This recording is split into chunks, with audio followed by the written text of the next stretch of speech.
রহমানির রহিম রব্বিসলি সাদরি ওয়াসিল্লি আমরি অহলুল উদ্দাকাম মিলিসানি ইয়াফকাহুন কওলি। যাই হোক, আমাদের মূল যে প্রশ্ন বিষয়গুলো ছিল সেটা হচ্ছে, প্রধান প্রশ্ন আমাদের ছিল যে ব্রিটিশরা 1947 সালে আমাদের উপমহাদেশ ছেড়ে চলে গেল কেন, তাই তো? এটা ছিল প্রথম প্রশ্ন। কারণ আমরা ওদের সাথে যুদ্ধ করে নেই। সেই সময়কে একটা সিম্পল ঘটনা দেখো, যে ওরা যখন দ্বিতীয় বিশ্বযুদ্ধ করলো, ওরা মূলত ওদের ঘটনাটাই শুরু করি, তারপরে আমরা ব্যাগে যাব। কিছু ঘটনা তোমাকে আগে বিক্ষিপ্ত করে দেব, মানে আমি যে কথাগুলো বলবো একটু মনে রাখবা, বিক্ষিপ্ত করে দেবো আমি মূল ঘটনাগুলো, তারপরে এক জায়গাত করবো। তে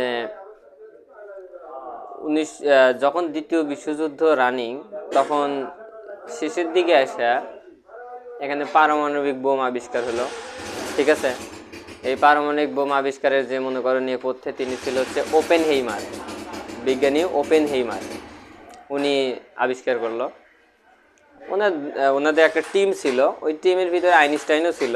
তো ওপেনহেইমার ওখানে মুখ্য ভূমিকা পালন করে, উনি সামনাসামনি একটা ভূমিকা পালন করে, মানে বিজ্ঞানীদের হেড বলা হয় এরকম।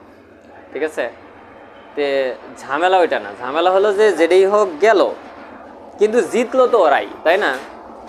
আর ওরা গত 200 বছরে, অর্থাৎ সালগুলো ক্লিয়ার হওয়া লাগবো, যে 1757 সাল থেকে শুরু করে 1947 সাল, প্রায় 190 বছর ইনস্ট্যান্ট ওরা আমাদের উপমহাদেশে ছিল।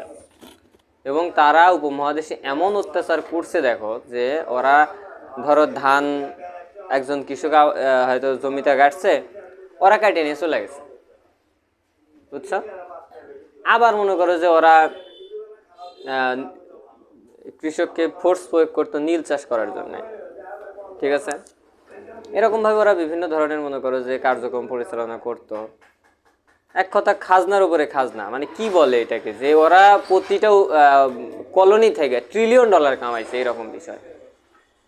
ঠিক আছে, ধরো ওই যে বিভিন্ন ইতিহাসবিদ এবং তাদের মতে যে গরু ঘাস খেত এই জায়গায়, আর দুধ দোয়াইতো হচ্ছে ওখানে লন্ডনে।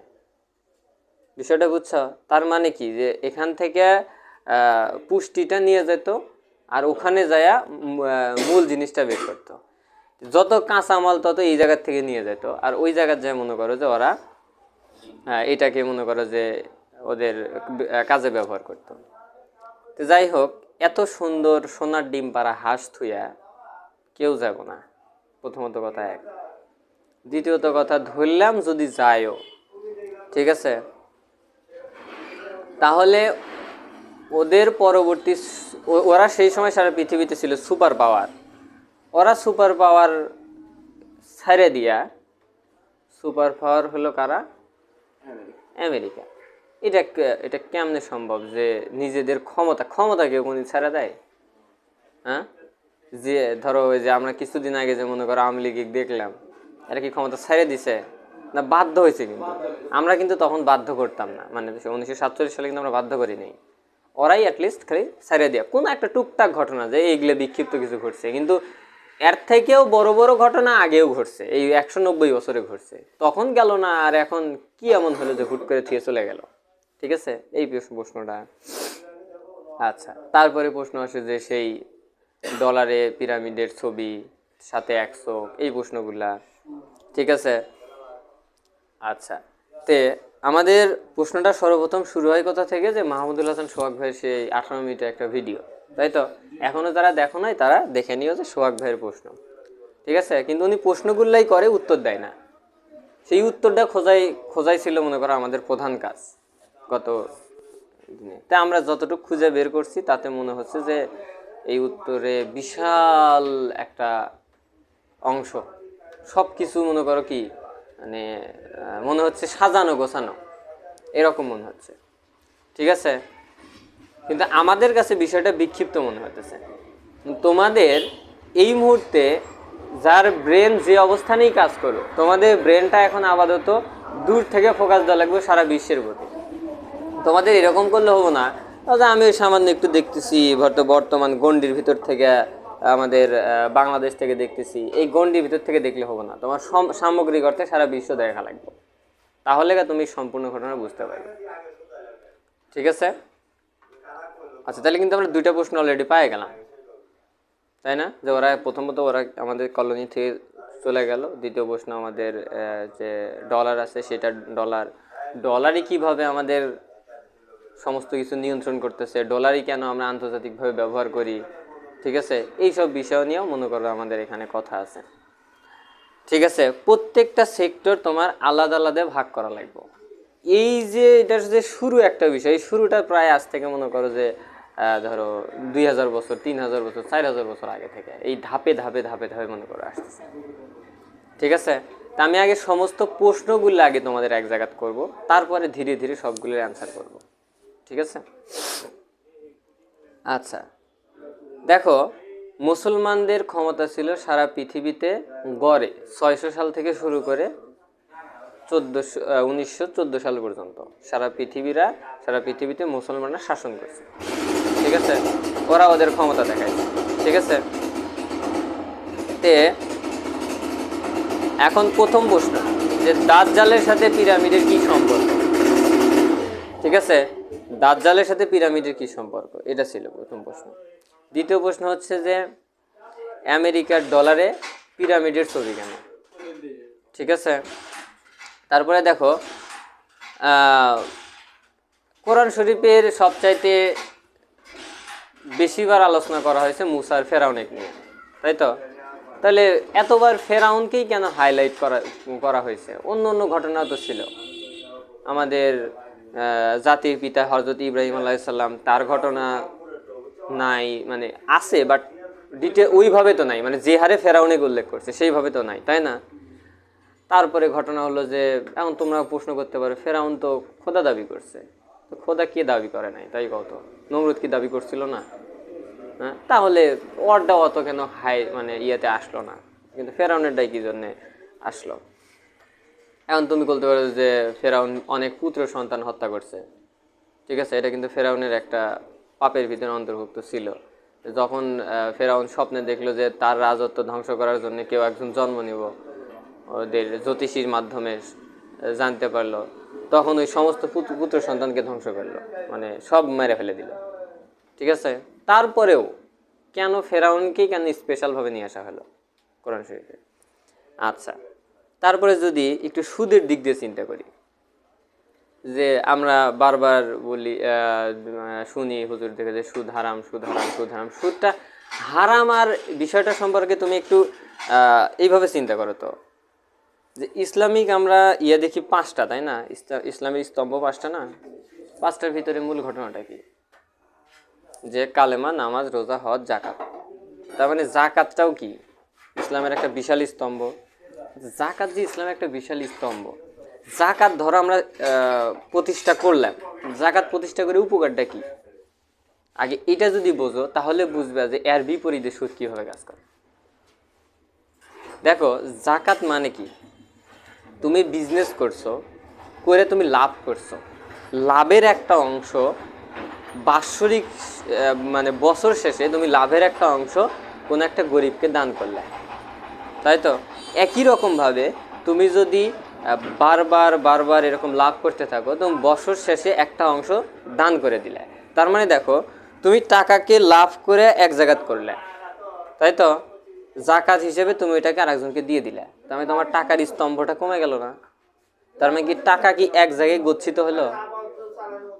হ্যাঁ, আচ্ছা, ইসলাম কি দানকে উৎসাহিত করে নাই যে বেশি বেশি দান করো? দান করার মানে কি? তোমার টাকা আছে, তুমি সেই টাকাটা দান করতেছো, তার মানে সেই টাকাটাও তুমি বাইরে খরচ করতেছো, করতেছো। দান কি তুমি আল্লাহ দান করতেছো? হ্যাঁ, আল্লাহ আমাদের সওয়াব দিচ্ছে, বাট দানটা আমরা তো মানসিক করতেছি বা কোনো একটা খাতে করতেছি। তার মানে এই টাকাটা আমরা আরেকজনকে গড়ে আরেকজনকে দিয়ে দিচ্ছি, তাই দিচ্ছি না? তার মানে এখানেও টাকার যে স্তূপটা, সেই স্তূপটা কিন্তু কমে যেতেছে। আর যখন সম্পদের স্তূপ ব্যক্তি পর্যায়ে কমে যাবে, তখন সেটা কি হবে? সবার ভিতরে সমানভাবে ভাগ হয়ে যাবে। বলে একই সাথে কি সবাই বড়লোক হবে? বিষয়টা কি বুঝছো? যে তোমরা ধরো 5 জন আছো, ছোট পরিসরে যদি চিন্তা করো যে তোমরা 5 জন আছো, 5 জনের কাছে 5 জনই বিজনেস করো, এখন ধরো টাকার পরিমাণ 50 টাকা, তোমাদের কাছে 10 টাকা করে, তাহলে কি ভাগে পড়ার কথা না? এখন একজন মনে করো 15 টাকা হলো, ওই আবার চিন্তা করলে তাহলে আমি 2 টাকা জাকাত দিই, 2 টাকা তুমি যে জাকাত দিয়ে দিলে, 2 টাকা দান করি, তুমি 2 টাকা দান করলে। এই যে 2 টাকা জাকাত এবং 2 টাকা দান করছো, এটা কাদের ভিতরে করছো? ওই তোমার 5 জনের ভিতরে করছো না, কারণ তুমি তো লোক সংখ্যা ধরে নিছো 5 জন। তাহলে কি দেখো তো ঘুরে আবার তো সেই সমানই হয়ে গেল। এখন কি বুঝছো? এখন স্বাভাবিক অর্থে যে আমরা যদি বলি যে কোরআন শরীফের প্রথম সূরা কোনটা, মানে সর্বপ্রথম আয়াত যেটাতে নাজিল হয়, যে সূরা আলাক, তাই না? কিন্তু সবাই জানে যে সূরা আলাকের জিবরাইল আলাইহিস সালাম হেরা গুহায় ছিল, মুহাম্মদ সাল্লাম হেরা গুহায় ছিল, জিবরাইল আলাইহিস সালাম সূরা আলাকের আয়াত নিয়ে এসে তাকে প্রথম ওহী প্রদান করলো, এটা কিন্তু সবাই জানি, তাই না? কিন্তু সর্বশেষ আয়াত কোনটা সেটা কি জানো? হ্যাঁ, এখন সর্বশেষ আয়াত কিছু মতভেদ আছে অনেক, মানে কোরআন গবেষকের মতে যে এইটা শেষ আয়াত হতে পারে, এটা শেষ আয়াত হতে পারে, এটা শেষ আয়াত হতে পারে, 4-5টা মতভেদ আছে। কিন্তু তার ভিতরে একদম সবচেয়ে যেটা গ্রহণযোগ্য মতবাদ সেটা হচ্ছে সূরা বাকারার শেষের দিকের কিছু আয়াত, ঠিক আছে? যেখানে পুরা কথার মনে করো সারমর্ম এটা যে যারা সুদ খাবে বা সুদ নিয়ে যারা কাজ করবে, তারা যেন রাসূল সাল্লাল্লাহু আলাইহি সাল্লাম এবং আল্লাহর বিরুদ্ধে যুদ্ধ ঘোষণা করলো। আচ্ছা, বিষয়টা কেমন হলো কত? সেই এরকম না যে একজন মানুষ মনে করো যে 23 ঘন্টা পুরো লেকচার দিচ্ছে, কোরআন নাজিল হচ্ছে কত বছর হলে? 23 বছর হলে না তো ধরে নিলাম ওটা 23 ঘন্টা ধরে নিলাম, 23 বছর হলে মনে করো যে একজন লেকচার দিচ্ছে, দিতে এতে করলো, আচ্ছা শেষ করলাম লেকচার। শেষ করার আগে এই দাঁড়াও একটা কথা, তোমরা কেউ জানি সুদ খায় না, কোন কথাটা সবচেয়ে বেশি গুরুত্বপূর্ণ কত? এটা কিন্তু সবাই বুঝতেছে, তারপরেও আমাদেরকে সিস্টেমিক্যালি সুদের ভিতরে ফেলাই দিছে। আমরা কেউ ইচ্ছা করলে কেউ বলতে পারবো না যে স্যার আমি 1 টাকাও সুদ খাইনি। সবাই হয় সুদ খাইতেছি, নয় সাক্ষী থাকতেছি, নয় আর একজনকে সুদ খাওয়াইতে আমি উৎসাহ করতেছি। কিভাবে সেই সেক্টরে পরে আসতেছে, তার আগে এই বিষয়টা তো ক্লিয়ার হয়েছে যে জাকাত কি জন্য একটা ইসলামের একটা অংশ, তাই না? আর সুদের কাজটা কি করে? সুদের কাজটা হচ্ছে টাকাকে একত্রিত করে নিয়ে আসা, আর জাকাতের কাজটা কি? টাকাকে বিলিয়ে দেওয়া। তাহলে একটা কি আর একটার বিপরীত না? এখন কি বিষয়টা বুঝছো? আচ্ছা, এই বিষয় নিয়ে আরো কথা আছে, ধীরে ধীরে গোছাচ্ছি, আগে প্রশ্নগুলো শেষ করি। তারপরে প্রথম বিশ্বযুদ্ধ হয়েছে না 1914 সালে? এই প্রথম বিশ্বযুদ্ধটা কেন হলো আর এটাতে লাভবান কারা হলো, এটার পিছনে কারণটা কি, মূল কারণটা কি? তারপরে দ্বিতীয় বিশ্বযুদ্ধ কেন হলো, সেখানে লাভটা কে করলো, আর ক্ষতি হলো? প্রশ্ন হচ্ছে তৃতীয় বিশ্বযুদ্ধ, এটা তো হয় নাই এখনো, তাই না? তবে হবে, এমন একটা যুদ্ধ পৃথিবীতে সামনে হবে যেখানে মনে করো মানুষ যা আছে গত 100 বছরে যে পরিমাণ মানুষ বৃদ্ধি পাইছে, ধাপ করে মানুষ কমে যাবো, মানে মরে, ঠিক আছে? আচ্ছা, তারপরে দেখো তৃতীয় বিশ্বযুদ্ধ যে হবে এটার পরিকল্পনাটা কারা করতেছে? প্রথম বিশ্বযুদ্ধ একটা পরিকল্পনা, দ্বিতীয় বিশ্বযুদ্ধ একটা পরিকল্পনা, তাহলে তৃতীয় বিশ্বযুদ্ধ একটা পরিকল্পনা।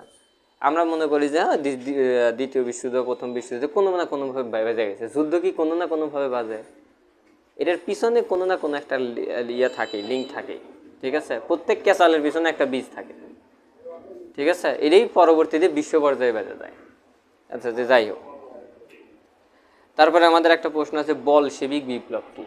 বলশেবিক বিপ্লব যদিও তোমরা এই মুহূর্তে স্কিপ করতেছি, পরে আলোচনা করব, ঠিক আছে? বলশেবিক বিপ্লব, তারপরে আসে মনে করো যে এর বলশেবিক বিপ্লবের পিছনে কারণ কি। তারপরে আসতেছে হচ্ছে যে ইংল্যান্ডরা কেন ক্ষমতা ছেড়ে দিল, যেটা আমি কিছুক্ষণ আগে বললাম। তারপরে ইংল্যান্ডরা তাহলে কাকে ক্ষমতা দিয়ে দিল? আমেরিকাকে, তাই না? 1947 সালে ওরা ক্ষমতা ছেড়ে দিয়ে কাকে দিল? সরাসরি আমেরিকাকে দিয়ে দিল।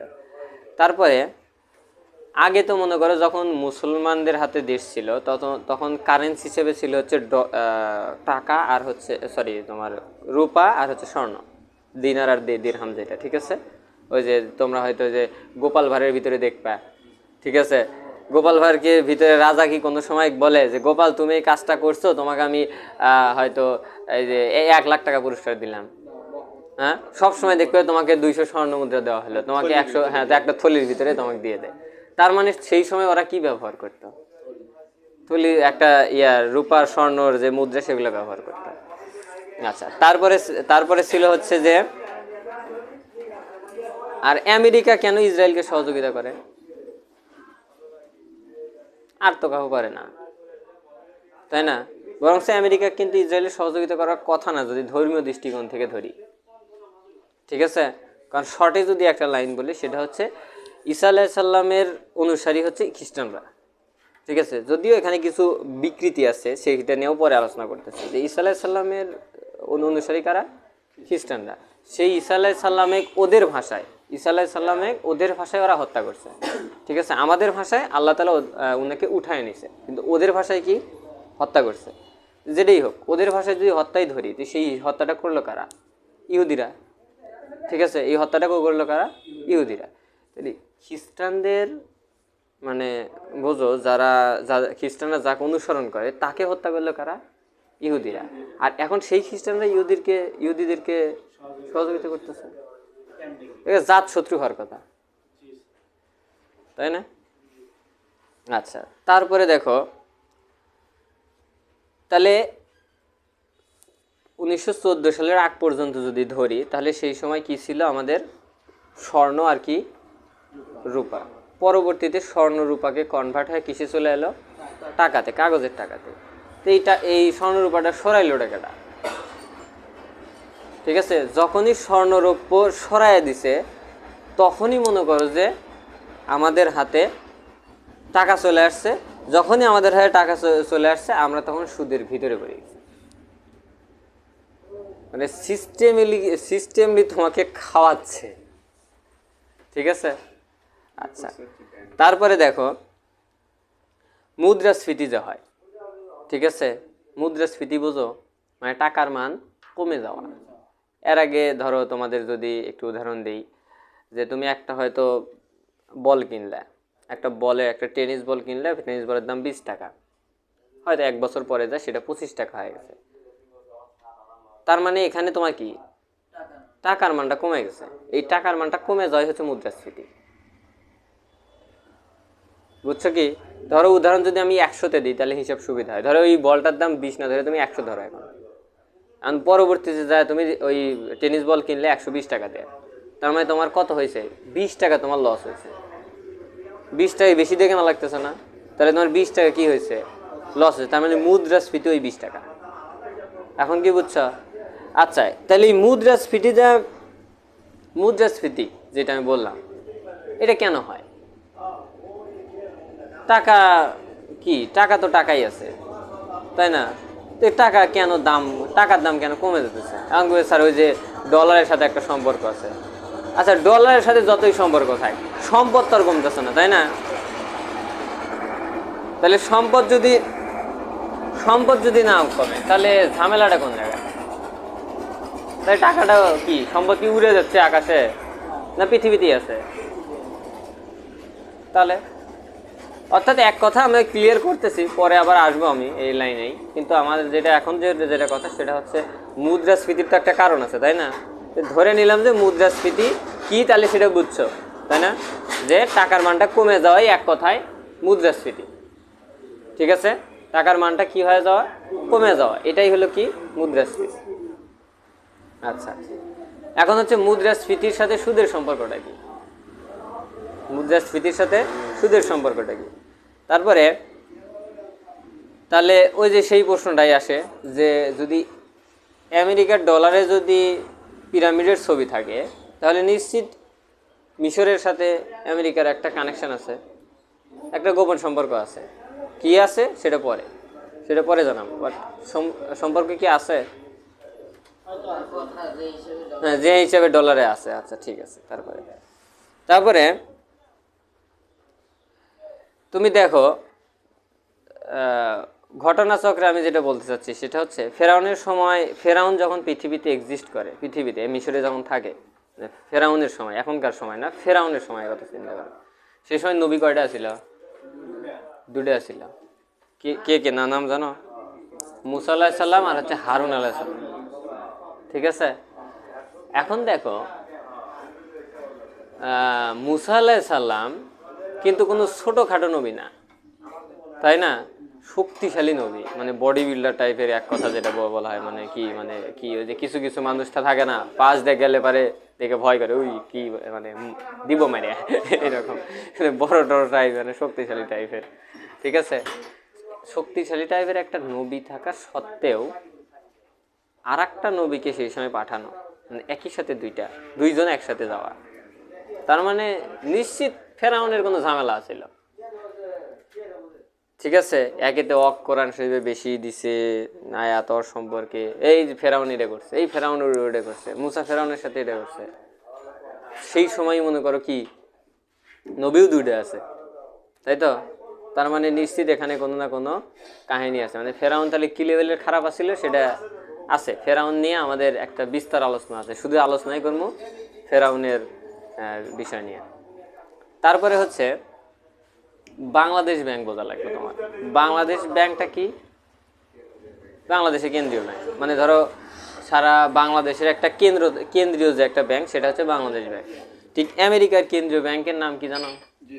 আমেরিকার কেন্দ্রীয় ব্যাংকের হচ্ছে ফেডারেল রিজার্ভ ব্যাংক। ঠিক আছে, এটা হচ্ছে আমেরিকার কেন্দ্রীয় ব্যাংক। আমেরিকার কেন্দ্রীয় ব্যাংক হলেও ধরা চলে কিন্তু এটা পৃথিবীর কেন্দ্রীয় ব্যাংক। পুরা অর্থনৈতিক ব্যবস্থা আমেরিকার হাতে। তাহলে ধরতে পারি না এক কথায় যে ফেডারেল রিজার্ভ ব্যাংক হচ্ছে কিসের ব্যাংক?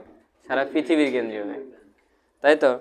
এই ফেডারেল রিজার্ভ ব্যাংক কিন্তু একজনের ব্যক্তিগত মালিকানাধীন। ঠিক আছে, যদিও কার্যক্রমের সিস্টেমে ভিন্ন আছে, বাট আমরা ধরে নিতে পারি এটা মানে একজনের আন্ডারে আছে। ঠিক আছে, ব্যক্তিগতভাবে আছে। ঠিক আছে, একটা দেশের কেন্দ্রীয় ব্যাংক থাকার কথা কার আন্ডারে? ওই দেশের সরকারের আন্ডারে। কিন্তু আমেরিকার মতো ধরা চলে সারা পৃথিবীর কেন্দ্রীয় ব্যাংক আছে একজন মানুষের হাতে। ঠিক আছে, আচ্ছা তারপরে দেখো, আচ্ছা এই ফেডারেল রিজার্ভ ব্যাংক কার হাতে, তার ফ্যামিলি সম্পর্কে, ঠিক আছে, নাম হচ্ছে রথচাইল্ড, সেই সম্পর্কে আমরা বিস্তারিত আলোচনা আসবো। ঠিক আছে, সামনে আছে, মানে এগুলা জাস্ট প্রশ্নগুলো শুধু। ঠিক আছে, সুদ, সেই সুদের যে পাপ, সেই পাপের শাখা হলো টোটাল 36টা।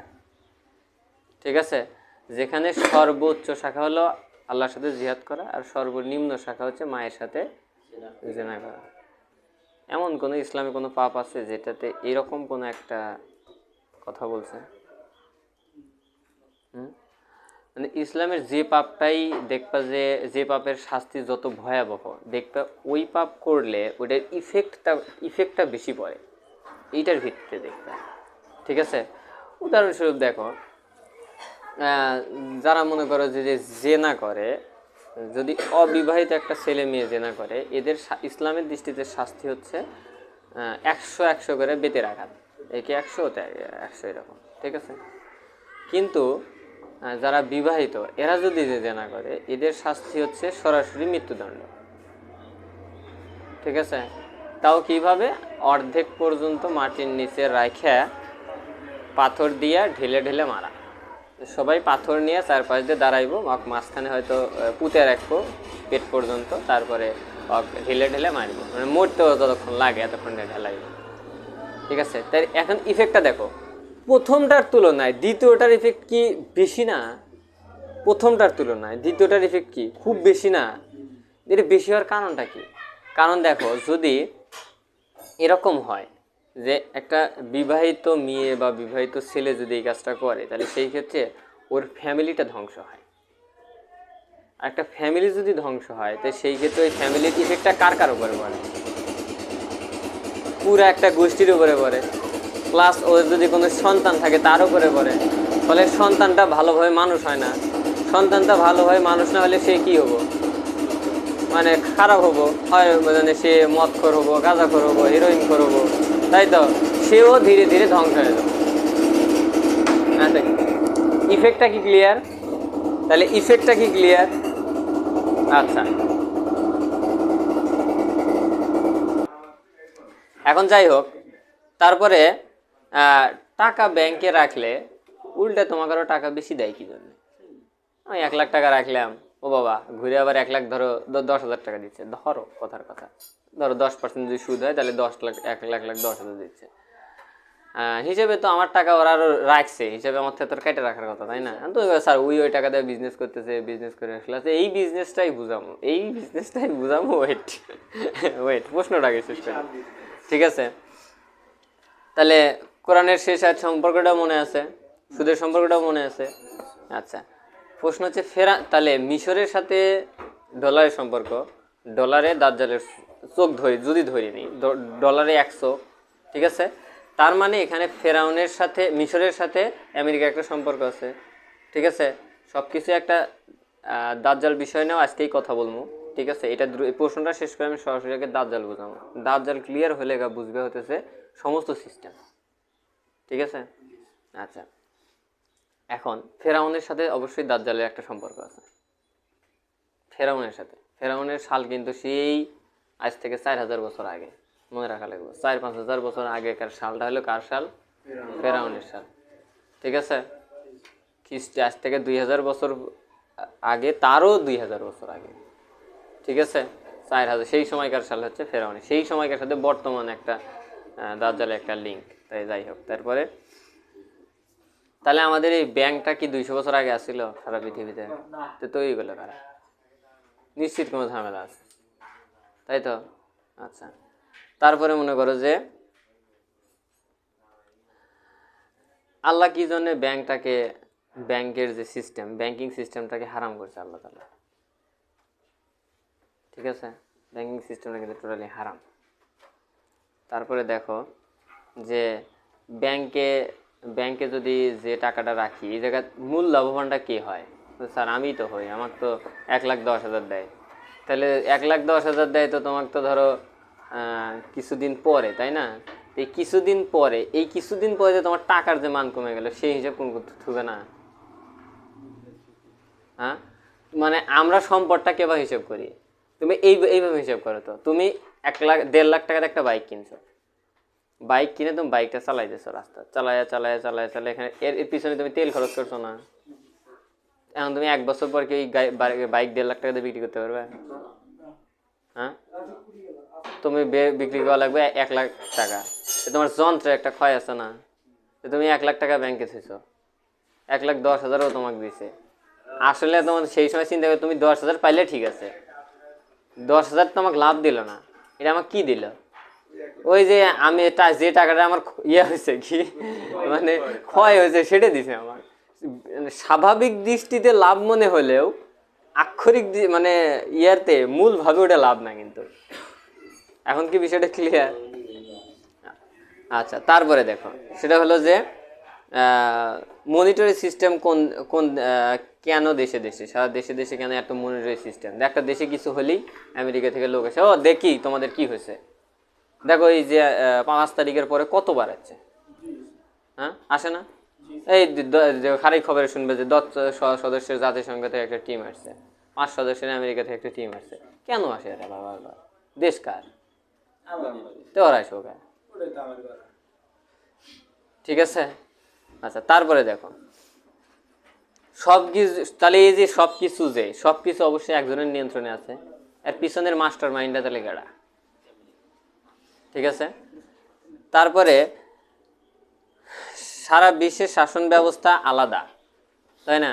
আমাদের দেশে গণতন্ত্র, কোনো জায়গায় রাজতন্ত্র, কোনো জায়গায় সমাজতন্ত্র, কোনো জায়গায় মনে করি ইসলামিক টুকটাক কিছু শাসন আছে। যদি প্রপারলি দেখো আফগানিস্তানে শরিয়া শাসন আছে, এরকম বিভিন্ন জায়গায় বিভিন্ন।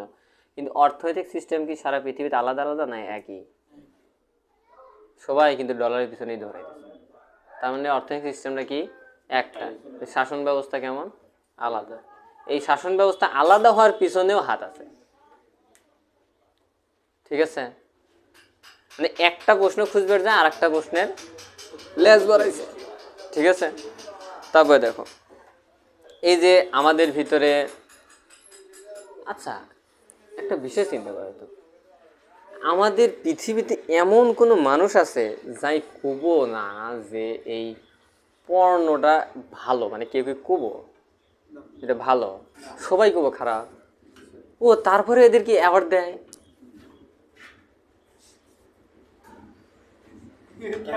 কেমন দেখি সবাই জানে খারাপ, তারপরে কি দেয়? অ্যাওয়ার্ড দেয়। হায় রে অবস্থা, কি চিন্তা করছো দেখো। হ্যাঁ হতে পারে যে তুমি নোবেল প্রাইজ দিচ্ছে তোমাকে, হ্যাঁ হতে পারে তুমি কি করছো, স্যার ওই যে উমুক লোকটা এত সুন্দরভাবে একটা বিষয় আবিষ্কার করছে বা হ্যান ত্যান স্যার ও চিকিৎসা ক্ষেত্রে ভূমিকা রাখছে, শিক্ষা ক্ষেত্রে ভূমিকা রাখছে, এত কষ্ট করে একটা বিষয় আবিষ্কার করছে, তা বুঝলাম। এই ক্ষেত্রে অ্যাওয়ার্ড দেওয়ার কি হলো? আরে বিখ্যাত সেলিব্রিটি এক একটা স্টার,